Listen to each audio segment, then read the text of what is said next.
Nir, welcome to the Dad Edge podcast. Man, I am excited to have you, brother. How are you? I'm doing great. Thanks so much for having me. Oh, it's my pleasure, man. I love talking to fellow fathers, and I love talking to fellow fathers who are talking about this whole thing of technology, distraction, screen time, YouTube. Gosh, all these things that seem to suck our attention just right out of us. Yeah, Yeah, so it's a bit of an issue. absolutely. It is a bit of an issue. It's a lot of it's on many people's minds. Certainly, it was on my mind. I have a 10-year-old little girl, and let me tell you, one of her first words when she started talking was "iPad time, iPad time, iPad time." And so I'm very acutely aware of this problem, and I write about this problem. I mean, this is where my area of expertise is. I taught for many years at Stanford, at the Graduate School of Business, at the design school there. And for many years, I've helped companies build habit-forming products. That's been what I do for a living now. The products I work on, I don't work on Facebook and YouTube and these kind of products or gaming companies. I help companies build healthy habits in users to help them exercise and save money and, connect with loved ones. That's really the kind of companies I work with. But then, of course, a few years ago, I noticed, oh my God, we are many times overusing these technologies. And so I was struggling with how to be a parent in this age of distraction. And so that's what I've been doing over the last 5 years as I wrote this book called Indistractable, which is about how to basically do what you say you're going to do, how to live with personal integrity. And there's a whole section in the book about how to be an indistractable parent and how to raise indistractable kids. Okay, I can tell you right now, I'm going to love this show. And I have no doubt that our listeners are going to love it as well. Before we get started, so you have a 10-year-old girl, I have an 11-year-old boy. I have four boys, but I have an 11-year-old boy. And it just so happens that I was at the airport with him a couple months ago. I took him on a trip to San Diego. And we were walking around the airport. And he's like, Dad, why is it that everybody is on their phone and nobody talks to each other? And I was like, that there, my friend, is a fantastic question. Yeah. And Yeah. I don't know the answer to that, but it sounds like we are talking to the expert as far as habit forming technology. And if you see me looking down, it's because I will probably be taking pages of notes as you talk. What first question for you is, what makes a habit forming technology?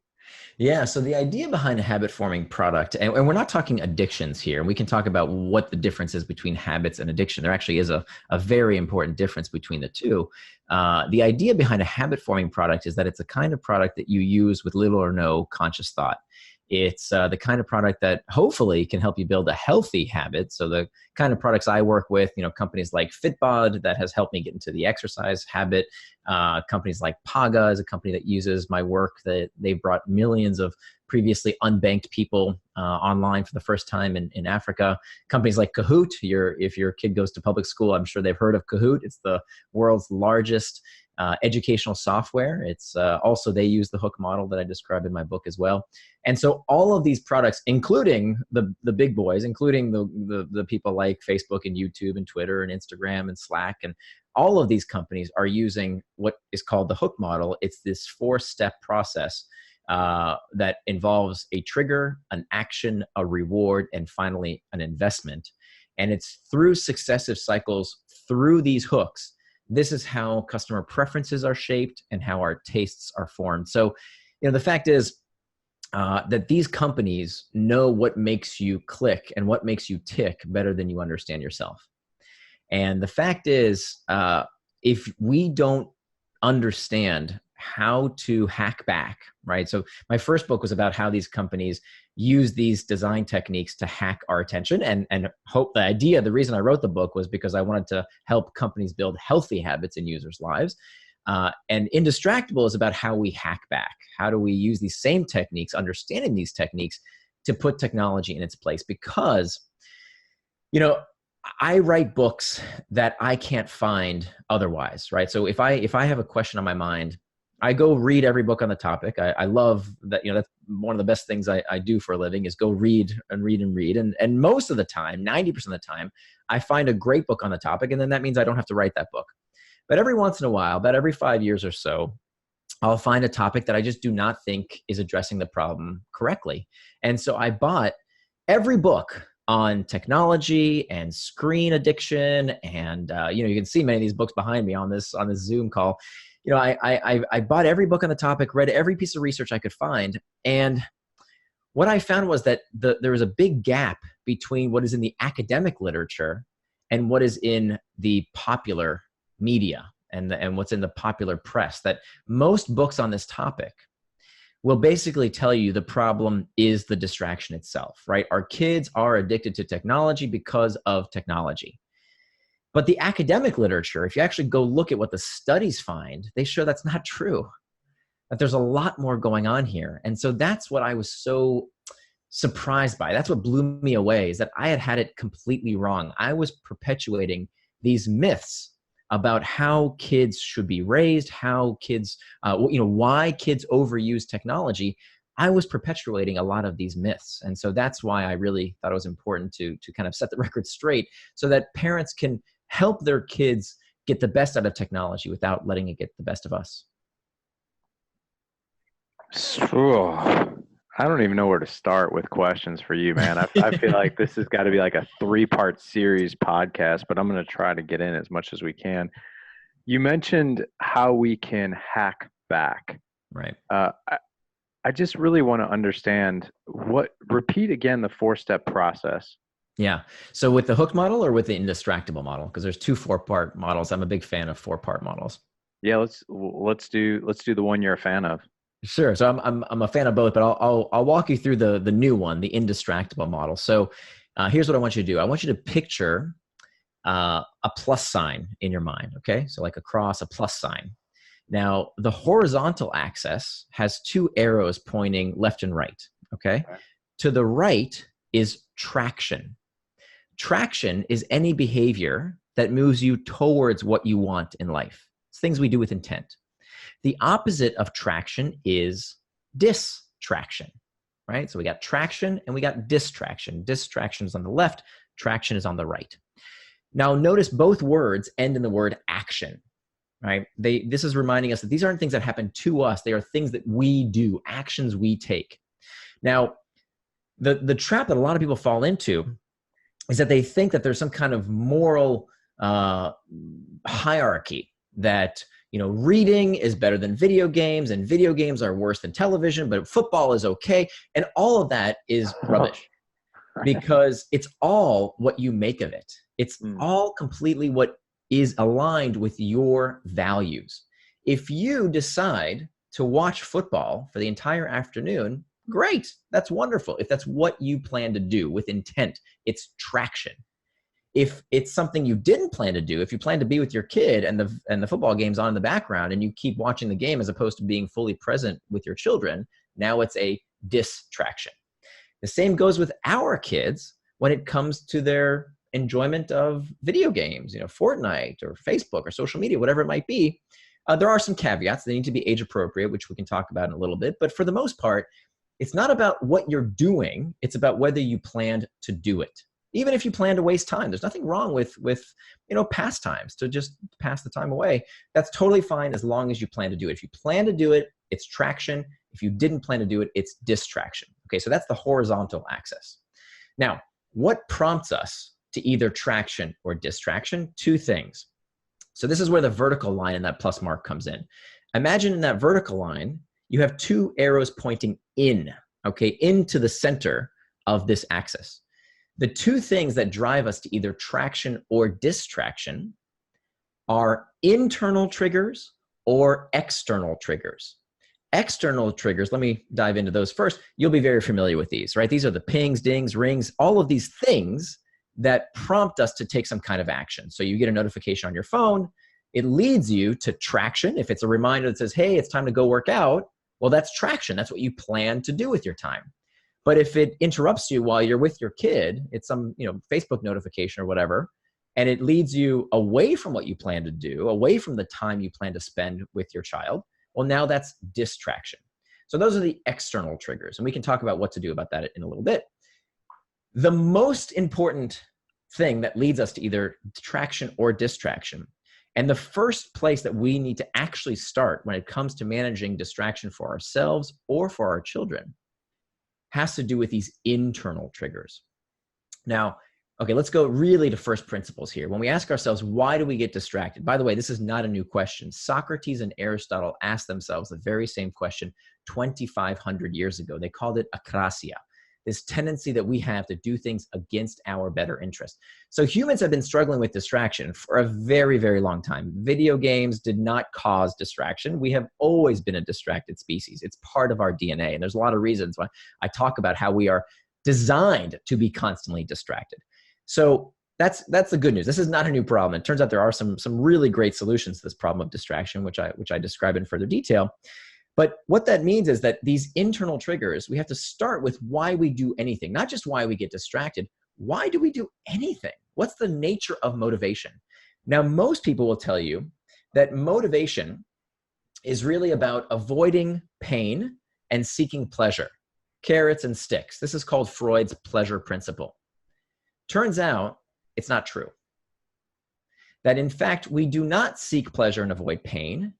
Motivation is spurred by one thing, and that is solely the desire to escape discomfort.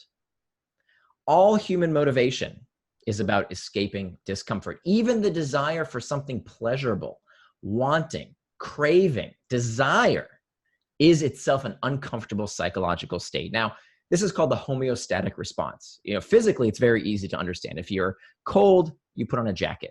If you're hot, you take it off. If you feel hunger pangs, you eat. And then when you're stuffed, oh, that doesn't feel good, you stop eating. So those are physiological sensations. The same thing happens to psychological sensations. So when we're feeling bored, well, we check YouTube or Reddit or the news. If we are lonely, maybe we check Facebook or Instagram. If we're uncertain, we Google something. So all of these products and services attach themselves to an internal trigger because all human behavior is spurred by a desire to escape discomfort. So how does all this wrap into how we should help our kids manage this age of distraction? How do we raise indistractable kids? It starts by asking ourselves, first and foremost, when it comes to this problem of overuse of technology, why are our kids getting distracted? Why do they overuse these products? It starts by asking ourselves this icky, sticky question that a lot of parents don't want to ask, which is, what is going on inside my kids that is driving them to seek escape from these uncomfortable sensations? And so this is where we we really start unpacking the psychology behind distraction. And it turns out that a lot of what I learned, I didn't want to hear. I wanted to believe it was the technology. I wanted to believe it was the iPad's fault. I wanted to believe it was the video games. And it turns out that it was really two things. It was one, what was going on inside my daughter's head. And number two, the skills that I had not given her for how to manage these internal triggers and these distractions at large. And so now that I've learned these techniques, I have to say it's not a problem. I've become better able to do what I say I'm going to do. And my daughter as well.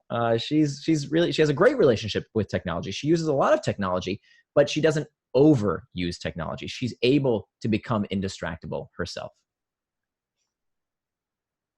Wow. I mean, seriously, man, this is so freaking cool. I just had Cal Newport on not too long ago, deep work and digital minimalism. And it's so funny. You totally called me out on my own BS. It's the iPad's fault. It's the PlayStation's fault. Like, if it wasn't for this technology, blah, blah, blah, blah, blah, what we always tell ourselves. We just implemented this whole new rule in our house when it comes to screen time. And that is screen time. Any privilege in our house is now earned. Mm-hmm. And we have like this whole like token system. I'd actually love your opinion on it. If we could take like 90 seconds, let me share it with you. I love it. Yeah. Let me know your opinion on it. Sure. So we don't link chores with allowance in our house because we believe teaching financial literacy and financial management is important. So we give them an allowance and then we teach them about money. So what we do is we link privileges like screen time or playtime or anything, we're going to Top Golf or whatever, that requires a certain amount of tokens, and we use poker chips. we have a big long list on one side of our like wall, and then another list on the other side that we framed, and like, hey, here are the ways you can earn tokens, and this is how much it's worth, and then here are all the privileges, and here's how much you have to pay to get them. So what we've learned is that if my son wants the iPad, again, going back to your boundaries, 30 minutes of an iPad is going to cost you 3 tokens. Now, that doesn't mean that you can go earn 9 tokens and be on the iPad for an hour and a half. Mm-hmm. You go earn 3 tokens and you can have 30 minutes a day, give or take. You can have a little more, but you have to earn it. So number one question, creating boundaries with a way to earn the boundaries. What's your thoughts on that? It's tricky. It's tricky. And here's why. Because we have to start with why our kids are getting distracted in the first place. So let me just say, we talked about this plus mark image in your head, right? Where we have traction, distraction, internal triggers, external triggers. Let me just tell you the 4 basic steps. How do we become indistractable? Step number 1 is that we master the internal triggers. Okay. That's the most important step. You have to do that first. Then we make time for traction. Then the 3rd step is we hack back the external triggers. Then the 4th step has to come last, or it's going to backfire. We can get into more depth as to why we do not want to do this too soon. It's about making pacts, making pre-commitments to make sure we don't get distracted. Now, those are the 4 basic steps. If you do them out of order, or if you, even more risky, implement them on someone else out of order, not only might they not work, they can actually backfire. And so that's why we have to start with the most important reason that we and our kids overuse a distraction. Again, I mean, this is a fascinating question. Think about it for a minute. Why do we do things we know we shouldn't do? This is what akrasia is all about. This is what Socrates and Plato talked about 2,500 years ago. It's a fascinating question. This is what drove me to write this book. Why do we do things we know we shouldn't do? Not even about our kids. Think about it in your own life, right? We know we should work out. We don't. We know we should eat healthy. We don't. We know we should sit down at work and do that big project, but we'll just check email or Google something or Slack channels for just a few minutes when, it turns into an hour and a half of email checking when we really want to do that big project. So why don't we do things we know we should do, or why do we do things against our better interests? So the answer is that we do not know how to master our internal triggers. For our kids, this is incredibly important to understand, because what I learned in the research I did over the past 5 years is that our children, by and large, do not get enough of what I call psychological nutrients. So when we think about the body, we know that there's 3 nutrients. There's 3 macronutrients the body needs, right? The 3 macronutrients are carbohydrates, fat, and protein. Turns out that's a great metaphor for what our brains need, right? What we need for mental well-being. And this is a well-established theory. I'm not making this up. There's been decades and decades of research around what's called self-determination theory. It's a widely accepted, the most cited theory of human motivation and well-being. And self-determination theory says that in order to flourish, in order to have psychological well-being, every human being on the face of the earth needs 3 things. They need a sense of mastery, a sense of autonomy, and a sense of relatedness. Okay, so mastery, autonomy, and relatedness. Now, if we don't get those things, this is called the needs displacement hypotheses. If we don't get these things in the real world, we look for them somewhere else. Just like if you have a vitamin deficiency, you go eat that food that you're missing. You hunger, you crave that food that you're missing. And so the same exact thing happens to our children. If they do not have a sense of mastery, autonomy, and relatedness in the real world, guess where they go looking for it? In the virtual world. And of course, there are many companies out there which will happily provide it to them. So this all falls into this category of internal triggers. I can give you these tricks and tactics and techniques, but if you don't fundamentally understand what's driving overuse, why are our kids doing things that hurt them? If you don't understand that, you can fall into these traps, these pitfalls of focusing on the tactic without understanding the deeper root cause of why kids look for distraction in the first place. You seen the movie The Matrix? Absolutely, one of my faves.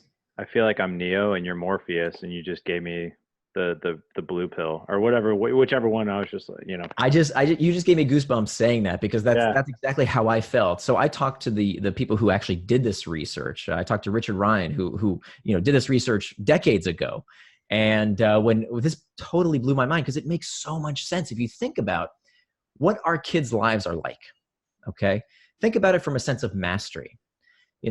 The public school system today is so focused on teaching towards the test, right? This is what's happened as a result of No Child Left Behind.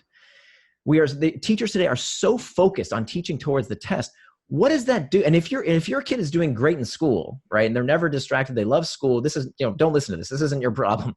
But for many parents out there, if a kid is not feeling that sense of mastery, what message are they getting?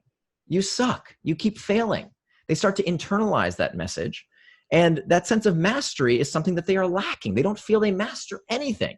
Well, all you have to do is go online and start using Minecraft, and Minecraft gives you the sense of mastery. It makes you feel in control. You are the god of this online universe. Here's all the psychological mastery you need, right? So they get their vitamin, their psychological nutrients fulfilled online when they can't find it offline. Let's take the next one, the sense of autonomy. This is a big one. Studies have found that free play in the United States is at record lows. That since about the 1960s, 70s, kids have been getting less and less time to play without coaches, without parents, just free play. And we think about this as no big deal, because aren't we giving our kids, Kumon lessons and Mandarin lessons and swimming lessons and gymnastic practice? We do, and that's a big problem, because free play is critical for psychological well-being, because it gives you this sense of autonomy, of freedom. We all need this sense of autonomy. I mean, this is why actually, one thing that blew my mind, every parent out there will tell you that rebelliousness and the teenage years go hand in hand, just part of their messed up hormones. Turns out it's not true. That in pre-industrialized societies, there is no such thing as rebellious teenagers. It's something that teenagers do in Western societies when they are forced into these little boxes of, public education, being told what to do all day. And so what used to be just part of their day has now extended to the entire day. So there's some great research done by Peter Gray, who showed that the number of rules that are inflicted upon a child today is twice as many as an active duty Marine, and twice as many rules are imposed on a child today as an incarcerated felon. So our kids are constantly told what to do, where to go, what to think, how to dress, who to be friends with all day long. And what does that do to their sense of autonomy? It basically, we've stunted their psychological development because we tell them what to do all day. And so they're literally not practicing this muscle of deciding for themselves. I talk about in the book this amazing study that was done on children in Guatemala who had very little schooling versus children in the United States who had lots and lots of schooling. And it turns out that the children from Guatemala who had very little formal schooling had better attentional control. Well, how can that be? Isn't the whole point of school to teach kids how to sit down and follow directions? And aren't we training them to do this? No, it turns out that by telling children what to do all day, we're not strengthening the muscle for them to do it themselves. And once again, where do they go if they're not getting enough of that sense of autonomy? Well, you just go online, right? There are lots of companies out there that will help you feel this sense of control. Go play Fortnite, right? Where you can do whatever you want in Fortnite, in this virtual environment. And then finally, this last aspect, the sense of relatedness, right? So part of the consequence of the fact that kids have so little time for free play is that they don't get time to socialize. It's only when peers interact with us that we learn our place in society, that we learn that we're not such a big deal, that we have to think about other people's feelings, because if we treat them like crap, they're not going to be our friends anymore. But kids don't have the time for free play anymore. And so they don't have that time to socialize like they used to. Like when I was a kid, most people's parents said, just go outside, go play, go figure it out. And we did. We'd go hang out for a while.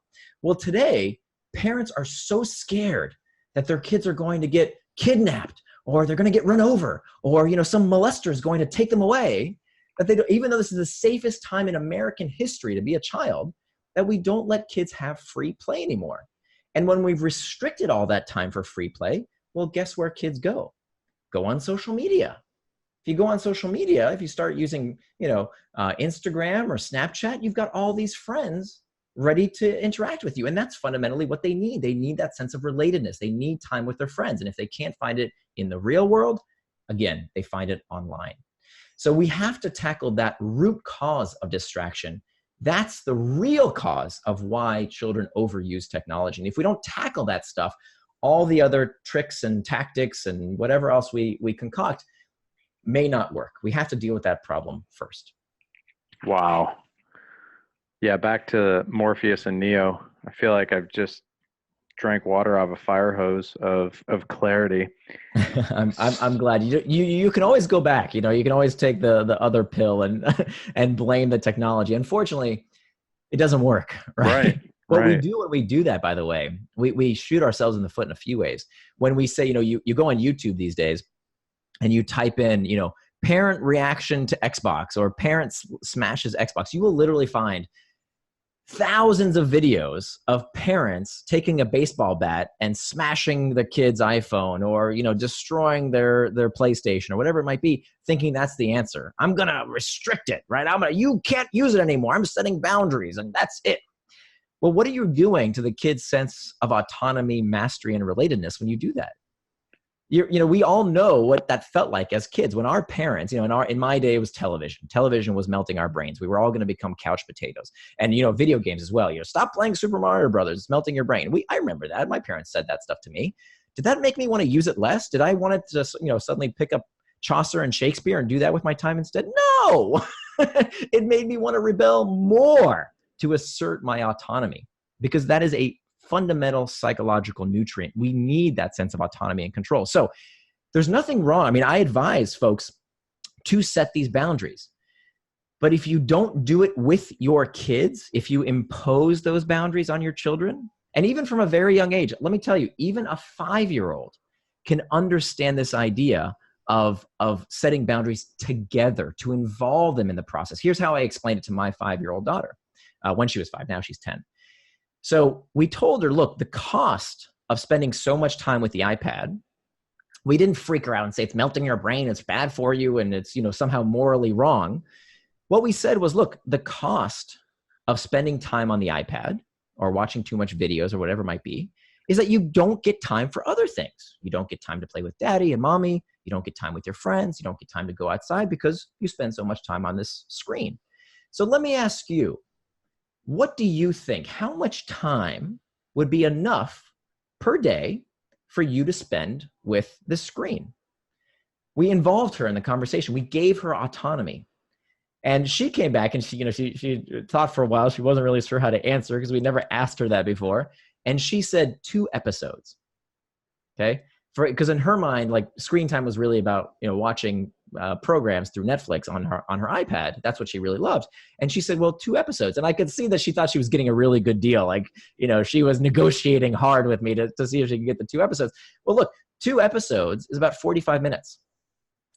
There is 0 studies, 0 evidence that shows that an hour, even 2 or less of screen time for the right age, right? We're talking about age-appropriate content. That's the one disclaimer here. I wouldn't do this for a baby, of course. But there is 0 evidence that 2 hours or less of extracurricular screen time has any negative effects. Not one study. 2 hours of video game, 2 hours of social media, if it's age-appropriate, right? If they're over 13, 2 hours of educational content that's age-appropriate, 0 deleterious effects, okay? I was fine with 2 hours or 45 minutes that she wanted as her 2 episodes. Totally fine with that. And you know what the best part is? It was her decision. Her idea. Exactly. Yeah. So that leads me to the second step. After you've mastered the internal triggers, it's about making time for the things you want to do. So if she wants 2 hours, or I'm sorry, 45 minutes, up to 2 hours, but 40, when it comes to screen time, that's her rule. She said it. 45 minutes of screen time to play an app. Again, all this stuff has to be age appropriate. play an app or watch a video, go for it. That's great. But I want to see where it is in your schedule. So literally, she, from a very young age, she has this schedule. Okay, this is my time at school. This is my time for dinner. This is my time, doing extracurricular stuff, whatever it might be. Show me in your schedule where that screen time is. And as long as, you manage that time, go for it. So here's what she did. This is really interesting. This leads to the third part about hacking back the external triggers. Now I'm no longer the bad guy. You know how she monitors her time? She actually asks Amazon Alexa to set a timer. So she'll say, okay, Alexa, please, set a timer for 45 minutes. And then when the timer rings, she knows it's time to stop. Her 45 minutes are up. This 45-minute rule has lasted now until she's almost 11 years old. She's 10 right now. She's almost 11. It's still her rule. And she knows, look, if I see her abusing this, then we're going to have a conversation about that. But it's her rule that she needs to enforce for herself. And so she makes these barriers and enforces these barriers because she thinks it's important. Look, the idea here, I don't want to just raise a rule follower. I want to raise someone who, when she goes to college, when she's out of the home, she knows how to manage distraction on her own. So this is the mastery part. Yes, exactly. Okay. That's a big part of it, that she learns, wow, okay, I tripped up a little bit here. Let me talk to my daddy about this. How can I fix this? What can I do differently? As new tools come about, there's all these features now that didn't exist when she was 5 that now are part of our technology landscape, like Apple Screen Time. There's lots of Google well-being initiatives. There are free tools that we can use to help our kids manage their own time. And that's what's really important, to involve them in the process, not to impose or dictate. Wow. Now, what about the relatability part? Yeah, with relatedness. So that's a great point. Relatedness. Yeah. So this is an excellent point. So this is something I don't really want her going online for, at least not at age 10. This is something that drives me nuts. If there's one quick tactic, one quick win, please, people, these tech companies are telling you the minimum age when kids should be using these products. Why? Oh, why would we let kids use a product that the manufacturer says don't let them use? Kids should not be on Facebook or Instagram or TikTok or any of these things before age 13. It's what the manufacturers themselves tell you, right? And I don't want to hear, oh, their friends. So what? It doesn't matter. I don't care what their friends are doing. It's just common sense. So she doesn't have a social media account, and she won't have a social media account until she's 13 or later. Because it's just not necessary. It's not. I don't think she's intellectually ready for it yet. And there are lots of things kids aren't ready for. Swimming pools are great, but I'm not going to let my kid jump into a swimming pool before they know how to swim, right? So part of the tests to know if a kid is ready for a technology is, do they know how to hack back these external triggers?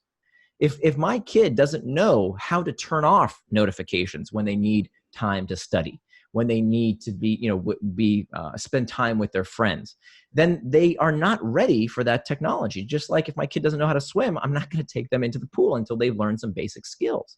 And even then, I'm going to keep an eye just to make sure she knows what she's doing. So the solution to relatedness is to give kids more time for free play. So we literally schedule it in our calendars, time for her to do nothing but enjoy the company of her friends in the real world. And we find that the more time she has for free play, this isn't coaches and parents watching everything they do. It's time for them to play, to just be kids. They need that time.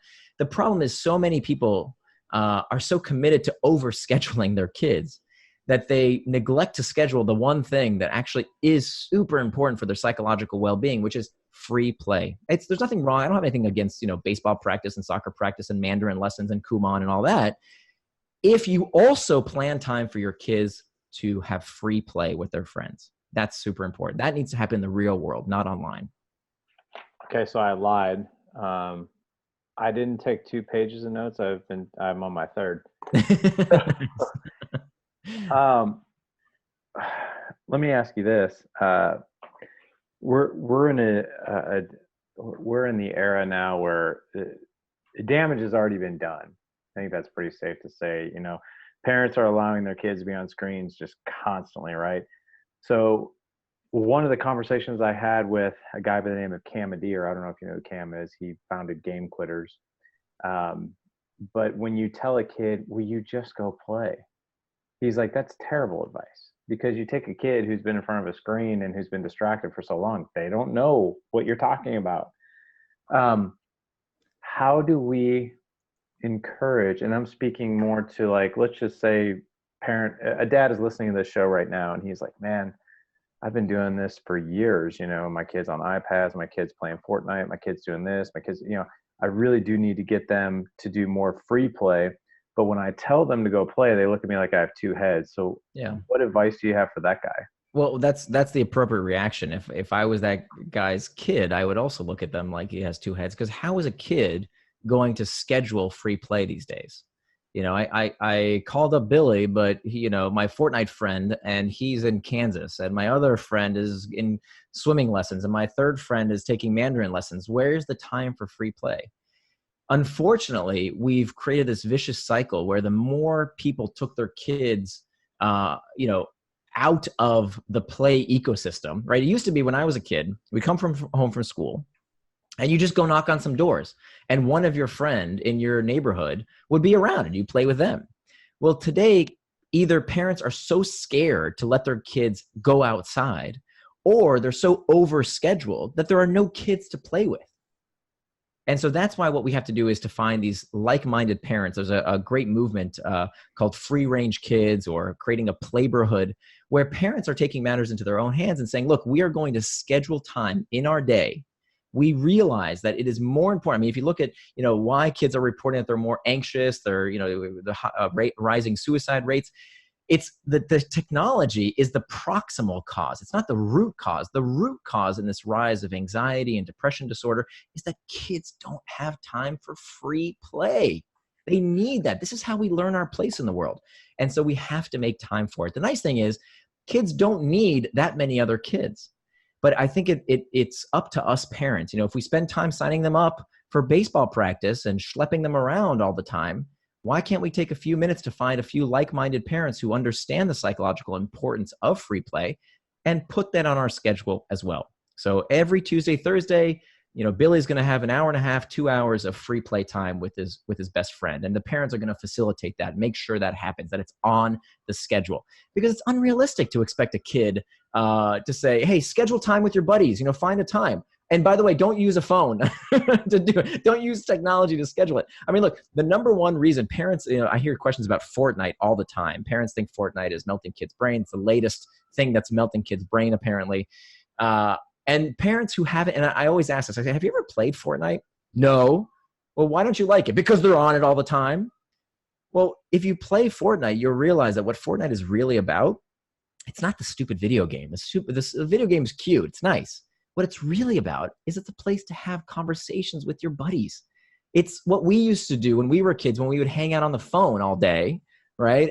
After school, and just chit chat with our friends. We just wanted relatedness. We wanted social connection. We wanted to be understood and understand others. This is part of what we need to thrive as psychologically balanced human beings. And that's what kids are doing today on Fortnite. So we can't expect them to get off of the one place where they feel relatedness without giving them good alternatives to find it in the real world. Wow. So it sounds like the key to this is encouraging mastery, giving them ownership in the process, right? Mm-hmm. Autonomy. So bringing them into the agreement of how much of this they get, and then the relatability, which is facilitating and being very intentional and purposeful with free play and not overscheduling. Right. That's right. Perfect. Very, very well said. The one thing I would also add as a caveat here, well, not a caveat, as an additional insight, we got to walk the talk. We got to walk the walk ourselves. I can't tell you how many times, I talk to parents and we try and work things out, and their kids are there. And invariably, when a parent tells me that their kid has a problem of using technology too much, the kid will say, but mom, you're always on it. Yeah, exactly. So you have to learn how to become indistractable yourself, because it means nothing if we tell our kids, get off that device, and meanwhile we're checking work email. right? If we can't show them an example of how to be indistractable ourselves, if when we have dinner with our kids, study after study found one of the best things you can do for your kids' psychological well-being is to have consistent meals with them. But if we're checking our devices during these meals, we're setting a terrible example. We're normalizing this behavior. So we have to learn how to be indistractable ourselves. Wow. The good news Dude. is it's all in there, right? I tell you how to do it. Yeah. And I don't want you to think, a lot of people think, and this is very toxic. A lot of people think, oh, these big tech companies, they're doing it to us. They're making us addicted. They're hijacking our brains. That is the worst thing you can believe, because it turns out this is called learned helplessness. So when we believe that something is overtaking our brain, that we don't have choice in the matter, it becomes true. And we stop even trying. So don't believe that rubbish. Technology is not hijacking your brain. Like, unless you actually have a pathology, unless you really do have an addiction disorder, some people do, it's a single-digit percentage of the population. But if that's not you, it's time to take things into our own hands and do something about this problem. And there are things that you can do. It's actually not that difficult. Wow. This has been amazing. I'm so glad. When does your book come out? September 10th, 2019. Okay, so as you guys are listening to this podcast, we are wrapping up August. So make sure you guys are on the lookout for Nir's book. Where can everyone find the book? I mean, obviously Amazon will be one place. Where else can people find it? Sure. So it'll be available wherever books are sold. Feel free, if you like to buy from a local bookseller, I'd love to support local booksellers. I'm going to make you an offer here, because I know folks are eager to get this material. I've actually negotiated with my publisher to make the entire book available as a PDF if you pre-order it somewhere else. So here's what you do. You go to your local bookseller, you go to Barnes & Noble, you go to Amazon, wherever you want to buy a book in any format, audiobook, Kindle, Nook, print edition, whatever you want. If you go to Indistractable.com and enter in that order number, I will send you immediately an email of the entire PDF of the book, so you can read it actually before it's published on September 10th. And then, of course, after September 10th, if you're listening to this after September 10th, 2019, you can buy it wherever books are sold. This is so cool. This is so needed. I mean, because you're right. I mean, like, all of us parents, we want to blame the tech companies. We want to blame PlayStation. We want to blame the creators of Fortnite. But at the end of the day, I love how we took the blue pill, if that was the right pill, and now I'm thinking about it, and we understood mastery, autonomy, and relatableness. This has been fascinating on so many levels. I've truly, truly enjoyed this. For anyone who just wants to follow you on social media to get more of your resources, find your blog, your website, anything else that you have going on, because Sure. I know as guys are listening to this, you're going to have just a ton of new fans who are going. Yeah, I appreciate it. Thank you. Where can they find you? So if you go to my blog, it's nirandfar.com. Nir is spelled like my first name, N-I-R. So it's nirandfar.com is my blog. That's the best place. So I publish about every 2 weeks or so. I've got to tell you, I've been blogging now since 2012. So there's a lot of stuff on there, but that would be the best place to subscribe. Outstanding. We're going to have all your links in the show notes. So guys, I'll have everything that you need in the footer of the show. Nir, I'm just giving you a clap. Good on you, and thank you so much for giving us the gift of some knowledge today. And the cool thing about it too is that you've made it simple. It's not like, oh, if you follow this 20-step process, you can crack the code. You've given us a nice 3-part series here of things that we can do. I appreciate it. That's actually a huge compliment. What I want to do with my writing is to simplify things without making them simplistic. So the simplistic argument is these crazy kids today, it's all about the technology. The technology is doing it to us. That's the simplistic argument. What I wanted to do is go deeper, is to go into the root causes of why we are overusing these things. And by the way, I'm not letting the tech companies off the hook. I want to be very clear here. They will clearly take advantage of you and your kids if you don't know how to be indistractable. All right, this is what I call the skill of the century. Because if you think that technology is distracting now, just wait a few years, right? Wait until we're all using virtual reality or God knows what else is coming down from Silicon Valley in the years to come. the world is only going to become more distracting. So we need to learn these skills because, look, I really do believe that the world is being bifurcated into two types of people. People who control their attention, who choose their life, and people who allow their attention and their decisions to be manipulated by others. And if you're not one of those people who are indistractable, you unfortunately are not going to live the kind of life you want to live. Love this, man. Thank you so much for coming on. My pleasure. This was a lot of It's fun. Thank you. so cool. I've really, really enjoyed it. Thanks again, man. My pleasure. Thank All you. right, you bet.